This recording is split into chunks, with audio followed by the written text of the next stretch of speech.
네, 3교시에는 전환장애의 원인에 대해서 살펴보겠습니다. 정신분석학적 관점에서 전환장애는 현재 신체화 장애로 알려진 증후군과 함께 히스테리 혹은 전환반응, 해리반응 등으로 일컬어졌습니다. 전환이라는 용어는 프로이드가 처음 소개하였는데, 프로이드는 유명한 안나 오의 사례에 기초하여 전환장애의 증상은 무의식적 갈등이나 표현되지 못하거나 방출되지 정서가 신체적으로 표현한 것이라고 주장하였습니다. 즉, 어떤 외상적 사건과 관련된 정서가 표현되지 못하면 이 정서는 억압되고 대신 신체 히스테리성 증상으로 전환됩니다.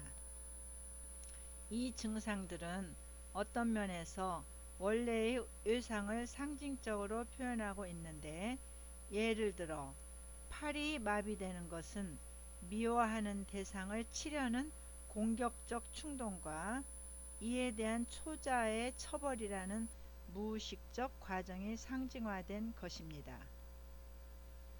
억압된 사고, 정서, 갈등은 흔히 성적 공격적 내용과 관련되어 있습니다.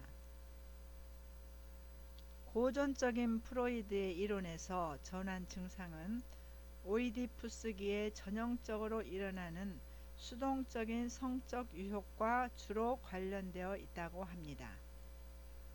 사춘기에 이르러 강한 성적 충동을 느끼게 된 아동은 초기 아동기의 성적 외상과 관련되어 있는 두려운 정서와 기억의 잔재들을 다시 떠올리게 되면서 용납할 수 없는 성적 갈등과 불안을 느끼게 되는데, 이것을 신체 증상으로 전환하여 처리하고자 합니다. 이렇게 함으로써 불안은 감소되는데, 이것이 1차적 이득이고요. 계속 전환 증상을 유지시키는 1차 강화가 됩니다. 또한 이런 신체적인 증상은 주변 사람들에게서 더 많은 관심과 동정을 받을 수 있게 하며, 아울러 처리하기 어려운 상황이나 과제를 회피할 수 있게 해줍니다. 이것을 2차적 이득이라고 합니다. 다음으로 사회문화적 관점으로 원인을 살펴보겠습니다. 전환장애는 교육 수준이 낮고 사회 경제적으로도 하위 계층에서 발생하는 경향이 있으며, 심리적으로 세련되지 못한 집단에서 자주 나타납니다.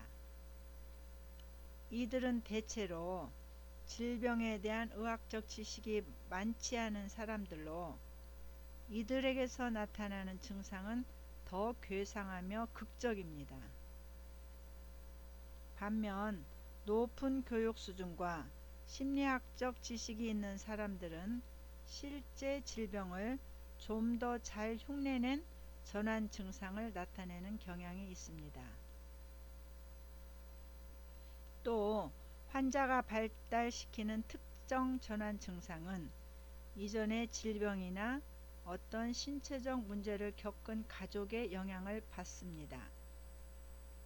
이들은 자신들에게 익숙한 증상을 선택합니다. 그러나 지난 몇십 년에 걸쳐 이 장애의 발병률이 점차적으로 감소하고 있는 것으로 보고되고 있는데, 점차 이 장애에 대한 지식이 알려지면서 이 장애의 발병과 유지에 중요한 역할을 하는 2차적 이득을 얻을 수 있는 가능성이 줄어들었기 때문으로 추정되고 있습니다. 다음으로 전환장애의 치료에 대해서 살펴보기로 하겠습니다. 전환장애를 치료하기 위해서 많은 치료 접근 방법이 제한되어 왔습니다. 그러나 현재까지 어떤 방법도 큰 효과를 가져왔다는 보고는 없고 대부분 방법이 어느 정도는 치료에 기여했다고 보고되고 있습니다. 전환장애 치료에서 중요한 부분은 증상 발병과 관련된 환자의 의상적 경험 혹은 스트레스 사건을 다루는 일입니다. 물론 이것은 전환 증상이 외상적 사건과 결부되어 나타났을 때에는 적용될 수 있습니다. 이 경우에 치료자는 환자가 그 사건을 재경험하거나 떠올리는 것을 도와줍니다. 안나 오에 대한 브로이어의 치료도 최면을 통해 그녀의 외상적 경험을 다시 되살리고 재경험하게 하는 것이었습니다. 안나오는 최면 상태에서 자신이 그토록 두려워하던 기억, 즉 검은 뱀이 병든 아버지를 향해 침대를 가로질러 가고 있고 자신의 손가락도 작은 독뱀으로 변하는 환상을 떠올릴 수 있었습니다. 이런 기억들을 다시 처리하게 되면서 그녀는 마비된 팔이 풀리고 모국어인 독일어를 다시 말할 수 있게 되었습니다. 브로이어는 정서적 외상 사건을 재경험하는 이런 과정을 카타르시스라고 불렀습니다. 통찰지향적 심리치료에서는 환자의 내적 갈등과 전환 증상이 상징하는 바가 무엇인지를 탐색하게 되는데 이때의 치료자의 태도가 매우 중요한 역할을 합니다. 치료자가 전환 증상을 다루게 될 때 이 증상을 직접적으로 직면시키는 것은 환자의 방어를 더 강화시키게 되어 역효과가 나타납니다. 예를 들어 환자의 증상이 의학적으로 이상이 없는 상상에 의한 것이라고 말하는 것은 증상을 더욱 악화시키게 되는 것입니다.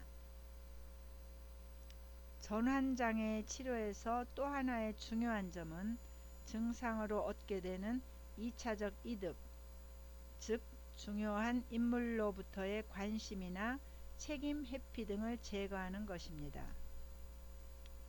치료자는 환자 가족의 협력하에 증상을 강화시키는 이런 이득을 줄여나가도록 노력해야 합니다. 네 번째로 허위성 장애의 임상적 특징에 대해서 알아보겠습니다. 허위성 장애의 필수 증상은 신체적 혹은 심리적 증상을 의도적으로 만들어내는 것입니다.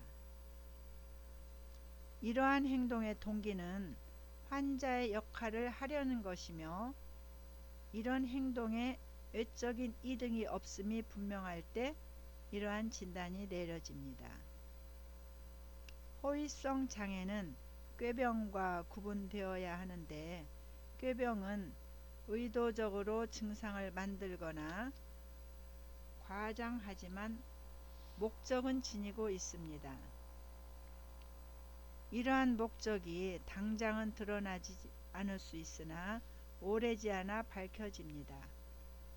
반면 허위성 장애에서는 환자 역할을 하게 되는 것 이외에는 어떠한 현실적 이득이나 목적이 발견되지 않습니다. 허위성 장애가 있는 사람들은 대개 극적인 방식으로 그들의 과거력을 표현하지만 자세히 들어보면 과거력의 내용이 매우 모호하고 일관되어 있지가 않습니다. 그들은 듣는 사람이 속을 정도로 그들의 과거력과 증상에 대해 병적인 거짓말을 합니다.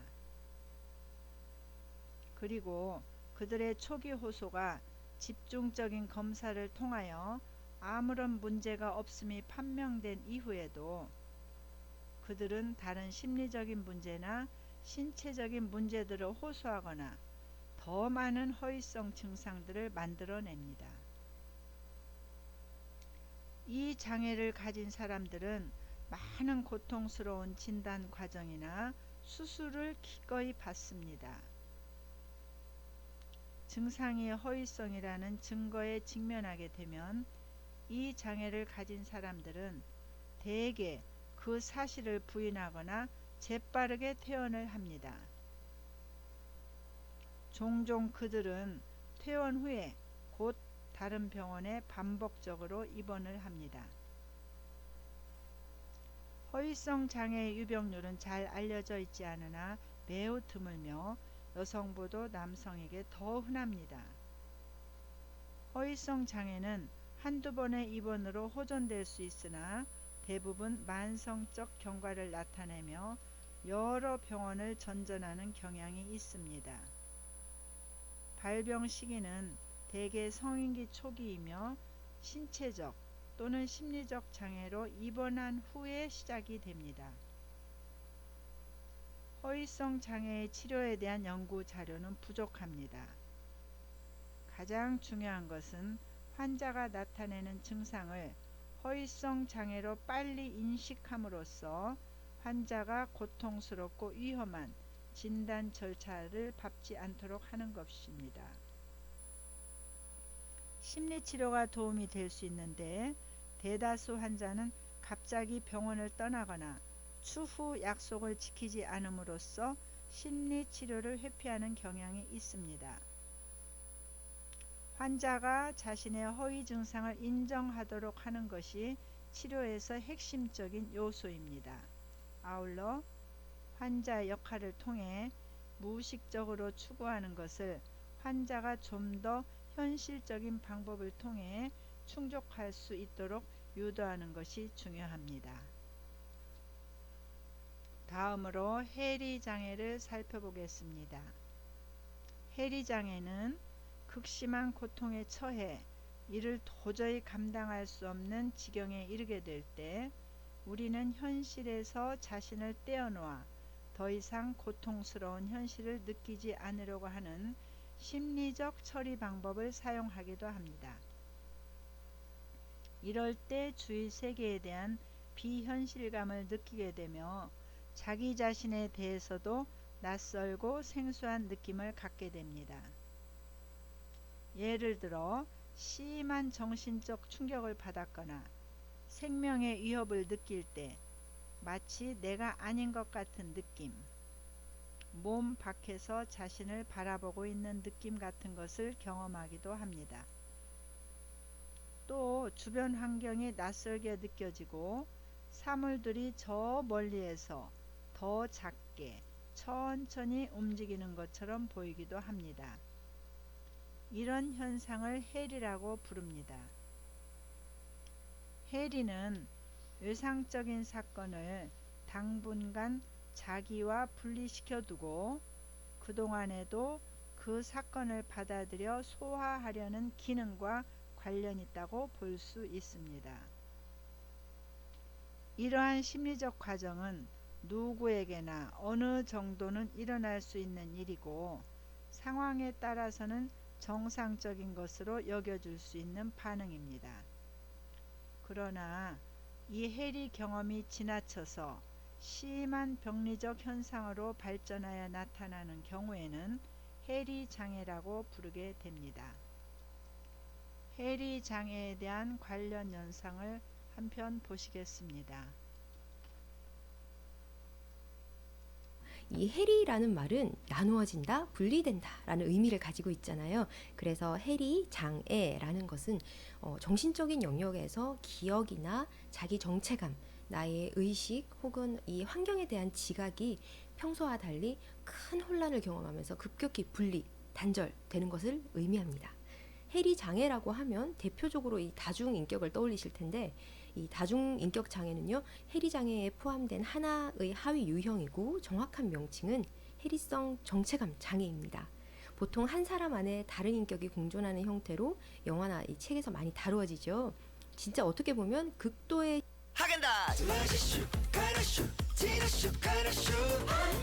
비슷한 느낌의 조현병과는 양상이 다른 형태로 드러나는 것 같아요. 여러 인격이 한 몸 안에 공존하고 이 각각의 인격으로 교체됐을 때 인격이나 이 지능뿐 아니라 실제 이 시력도 바뀐대요. 그러니까 피지컬 컨디션도 바뀐다는 거죠. 정말 이 질환에 대해서 명확히 규명되기 전까지는 참 미지의 영역이 있는 장애인 것 같아요. 그리고 이 실제 필드에 계시는 정신과 전문의 선생님들이 이 장애를 가진 환자를 만날 확률도 거의 없다고 할 정도로 희귀한 질병이기도 합니다. 그래서 다들 이렇게 몇 없는 사례나 이 관련 연구 자료 혹은 책으로만 공부할 수밖에 없어서 이해의 한계가 있을 수밖에 없다고 해요. 아직 더 많은 연구가 필요하다는 거죠. 이 해리장애 범주 안에는 해리성 정체감 장애 외에도 상대적으로 비교적 좀 더 환자를 접할 기회가 있는 해리성 기억 상실증과 이인증, 비현실증 같은 이런 하위 유형도 포함하고 있어요. 그래서 각각이 어떤 임상적 특징이 나타나고 또 진단을 어떻게 고려하는지 그리고 원인이나 이 치료에 대해서 알려진 내용들을 바탕으로 간단하게 알아보도록 하겠습니다. 일단 해리장애의 전반적인 원인을 설명할 때 정말 여러 설들이 있지만 그 중심에 항상 빠지지 않는 사건으로 어린 시절의 외상 경험이 있어요. 그러니까 성장기에 충격적인 사건을 경험해서 심각한 트라우마를 가지게 되는 경우인데 주로 이런 성적인 것을 포함한 신체적 학대나 폭행과 연관된 경우가 많은 것으로 보고되고 있습니다. 그래서 먼저 이 생물학적 관점에서 원인을 살펴보면 이런 외상 경험이 기억이나 인지 기능에 영향을 미치고요. 또 외상 경험과 관련된 감정, 지각 이런 것들을 통합을 하는 이 신경계의 기능에 손상이 와서 어떤 전체적으로 통합을 못하게 되었을 수도 있다. 혹은 외상 경험이 뇌의 변연계와 이 심피질에 과도한 자극을 주게 되어서 뇌 기능에 이상을 초래한 게 아닌가 라고 보는 연구도 있고 정신분석적인 관점에서의 견해는 사실 어른들도 이 극한의 죽음의 공포를 느끼는 그런 충격적인 경험을 했을 경우에 참 견뎌내기가 힘든데 어린아이가 그런 경험을 하게 되면 어떻게 자신의 감정이나 인지를 처리해야 할지를 더 모르겠죠. 그래서 이런 감당할 수 없는 현실에서 생존하기 위해, 즉 자신을 보호하기 위해서 방어기제로서 내가 경험한 것이 아닌 것으로 이렇게 억압하고 부인하게 된다는 거죠. 이 모든 과정은 무의식적으로 일어나는 거고요. 근데 어린 시절에 외상을 경험한 모든 아이들이 다 다중인격 장애가 되는 게 아니잖아요. 나중에도 말씀드리겠지만 일부는 외상 경험을 이렇게 무의식적으로 억압한 결과로 단순한 기억 상실, 이런 망각이 일어날 수는 있는데 해리성 정체감 장애의 경우는 이것을 이제 뛰어넘은 거죠. 외상 경험을 부정하고 억압하는 어떤 무의식적 작업과 동시에 트라우마를 겪을 당시에 아이가 알고 있던 혹은 아이가 생각했을 때 자신을 이렇게 보호해 주기를 바라는 어떤 강력한 대상을, 그러니까 그 존재를, 이거 뭐 사람일 수도 있고 아닐 수도 있고요. 아무튼 그런 날 보호해 줄 대상에 대한 아주 절박하고 강렬한 그 소망을 내 안에 다른 자아의 형태로 내재화시키게 되고 그것이 어떤 시점에서 어떤 자극에 의해 강하게 새로운 인격으로 외현화, 이렇게 발현된 것이 아닐까 라고 보는 의견도 있더라고요. 그리고 비슷한 맥락에서 이제 제가 예전에 융 공부하면서 이 해리성 정체감 장애와 관련된 텍스트를 본 적이 있는데 이렇게 설명합니다. 의식에서는 더 이상 견딜 수 없는 내 자아를 억압시킨 내용들이 개인 무의식의 영역으로 가게 되는데 이렇게 분노나 수치심 등등으로 아주 똘똘 뭉쳐서 억압된 이 자아의 에너지가 개인 무의식의 영역 안에서 너무 힘이 커져서 실제 의식 세계에서 약하게 기능하고 있는 자아와 주권을 교체하려는 현상이 나타나기도 마음의 소리를 다중인격 장애의 어떤 한 현상으로 설명을 하기도 하시더라고요. 그러니까 융 같은 경우는 결국에는 이 양극으로 나누어진 것들을 통합해가는 그 과정을 굉장히 중요시했는데 전반적인 이 정신분석적인 치료적 접근에서 융의 견해처럼 뭔가 이게 분리된 인격들을 통합하는 것을 이렇게 방향 속으로 두고 접근하는 것도 치료의 한 방법이 아닌가 생각해 봅니다. 실은 이렇게 말은 쉽게 하지만 얼마나 어려운 과정일지는 감히 상상도 못 하겠어요. 아무튼 해리 장애의 이 원인을 규명하는 데 있어서는 방금 말씀드린 것 외에도 여러 가지 썰이 있지만 아직 이제 명확하게 보고된 건 없고 더 많은 연구가 필요한 실정입니다. 지금부터는 해리장애의 각 하위 유형의 이 진단 기준을 좀 포함한 임상적 특징들을 좀 간단하게 살펴보겠습니다. 첫 번째, 다중인격 장애로 알려진 해리성 정체감 장애는 아까 말씀드렸다시피 한 사람 안에 각기 구별되는 정체성, 인격이 있는데 이것의 교체가 반복적으로 나타나고 또 이 수준이 일상적인 망각으로 보기에는 너무 광범위한 아주 중요한 정보를 거의 기억하지 못하기 때문에 인격이 바뀔 때 그리고 다시 돌아왔을 때 자신의 감각이나 이런 기억에 대한 공백감을 반복적으로 느끼게 되죠. 또 감정, 행동, 의식, 인지, 운동 기능에서도 심각한 이런 불일치를 경험하게 됩니다. 그러니까 일상을 영위하는 기능에 심각한 손상이 오게 되겠죠. 또 이것이 종교적이거나 문화적으로도 정상적인 상태로 받아들여지는 이런 부분이 아닐 때 진단을 고려할 수 있다고 합니다. 근데 실제 진단은 보통 까다로운 게 아니라고 해요. 그래서 일반적인 임상 면담이나 이런 공존 질환에 대한 평가, 의학적 평가 등등뿐 아니라 심리 검사를 포함한 이런 선별 검사 도구들도 굉장히 잘 활용해야 한다고 해요. 그래서 해리 경험 척도라든지 해리 점검 목록, 해리 설문지, 신체형 해리 설문지 등등 이런 여러 선별 검사 도구가 있다고 합니다. 그래서 평가나 치료가 진행될 동안 지속적으로 잘 살펴봐야 한다고 합니다. 다음은 해리성 기억 상실증. 어떤 특정 사건을 기억하지 못하는 국소적인 기억 상실부터 그 사건은 기억하지만 그중 일부분의 내용을 또 기억하지 못하는 선택적 기억 상실, 그리고 특정한 사람과 관련된 인물 정보를 기억하지 못하는 체계적 기억 상실도 있고, 자기 정체감이나 이런 자기 생애 전반적인 것에 대한 내용을 기억하지 못하는 전반적 기억 상실의 경우도 있습니다. 이 모든 종류의 기억 상실이 뇌 손상이나 이런 신경학적 같은 의학적 문제가 아니어야 하고, 또 일상적 수준에서의 단순한 건망증에 의한 것도 아니어야 하고요. 또 일상을 살아가는데 사회적, 직업적, 그 외 중요한 활동에서 임상적인 기능의 손상이 나타나야 합니다. 이 질환은 주로 과도한 스트레스를 받았거나 충격적인 외상의 경험으로 인한 심리적 결과로서 나타나는데요. 비슷하게 오해할 수 있는 이 외상 후 스트레스 장애와 좀 비교를 해보자면, 이 PTSD의 경우는 계속 그 외상 사건을 재경험하고 그로 인한 불안을 계속 경험하는 반면에, 해리성 기억 상실증은 그 고통의 경험으로부터 극단적인 회피를 한 결과로서 기억이 상실되는 형태로 나타난다는 점에서 차이가 있다고 볼 수 있어요. 이 외에도 급성 스트레스 장애나 해리성 정체감 장애, 신경 인지 장애 등과 감별 진단도 필요합니다.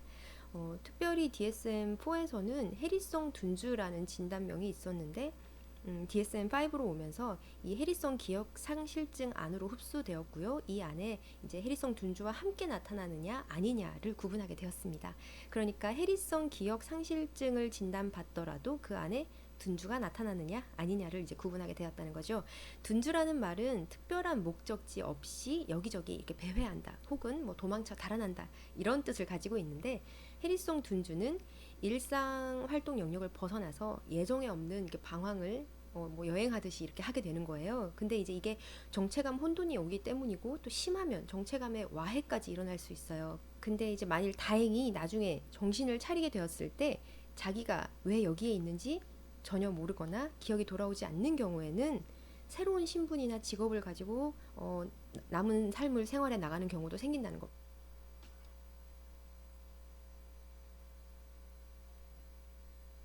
비현실감 장애인데요. DSM-4에서는 이 각각의 진단명으로 나눠져 있었는데, 이제 DSM-5로 오면서 비현실감이 2인증에 흡수되면서 하나의 진단명으로 명시가 되었어요. 2인증은 자신이 마치 외부 관찰자인 것처럼 자신의 사고나 감정, 지각, 이런 신체에서 분리되어 있는 듯하게 느끼는 거고, 비현실증은 주변 환경으로부터 내가 분리되어 있는 듯이 이렇게 느끼는 거예요. 그러니까 둘 다 비슷한 듯하지만 포인트가 조금 다르죠.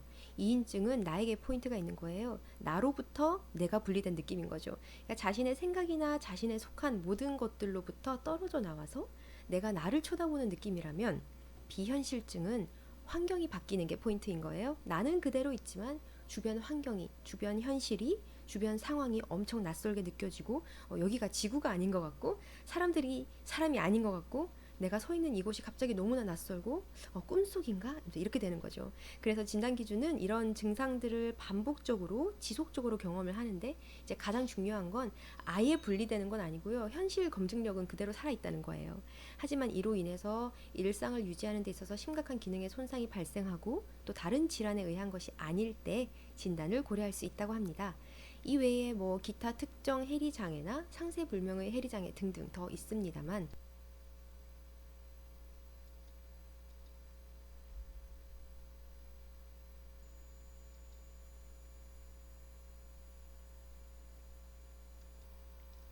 동영상 잘 보셨죠?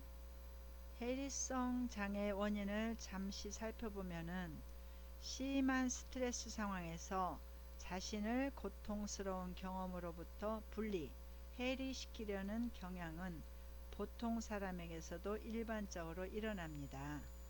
이와 마찬가지로 병리적 해리 증상도 심각한 외상이나 생활 사건에 대한 개인의 방어적 반응입니다. 해리성 기억 상실증이 주로 현재의 외상적 혹은 스트레스성 경험에 대한 방어적 반응이라면 해리성 정체감 장애는 과거 아동기에 보다 심각한 외상에 대한 방어로 생겨납니다. 다음으로 해리성 장애의 치료에 대해서 살펴보기로 하겠습니다. 해리성 기억상실증의 사파를 경험하는 사람들은 보통 저절로 좋아져서 집으로 돌아가거나 잊어버렸던 것을 다시 기억해내는 경우가 많습니다. 이 증상들은 현재의 생활 스트레스와 분명한 연관이 있어 보입니다. 따라서 스트레스 상황을 해결하기 위한 치료를 하거나 대처 기술을 향상시켜주는 것이 증상의 재발을 막을 수 있는 방법입니다. 치료자는 기억상실 상태에서 어떤 일이 있었는지 기억하지 못하는 사람들에 대해서는 보통 그 일을 아는 친구나 가족의 도움을 받아 망각된 정보를 밝혀낸 후에 환자에게 그 정보를 직면시키고 그것을 자신의 경험에 통합할 수 있게 도와줍니다. 해리성 정체감 장애의 치료도 궁극적으로는 환자가 기존의 자기 개념에 과거의 충격적인 경험을 통합하고 결국 여러 분리된 정체감을 단일한 성격으로 통합하게 하는 것입니다. 이러한 작업은 매우 어렵고 오랜 시간이 걸립니다. 치료자는 이 작업이 환자에게 매우 고통스럽다는 것을 인식시키고 환자가 외상적 기억에 압도당하지 않고 천천히 자기 개념에 흡수할 수 있도록 조심스럽게 작업을 진행시켜야 합니다. 먼저 치료자는 치료 초기에 환자의 주관적 경험에 공감함으로써 치료적 동맹을 공고히 해야 합니다. 치료자에 대한 신뢰감은 다른 모든 환자와의 심리치료에서도 중요하지만 해리성 정체감 장애에서는 절대적으로 중요합니다. 치료적 동맹은 주된 성격뿐만 아니라 여러 인격과도 강하게 이루어져야 합니다. 이번 주도 수고 많으셨습니다. 다음 시간에는 제9장 급식 및 섭식 장애에 대해서 살펴보겠습니다. 감사합니다.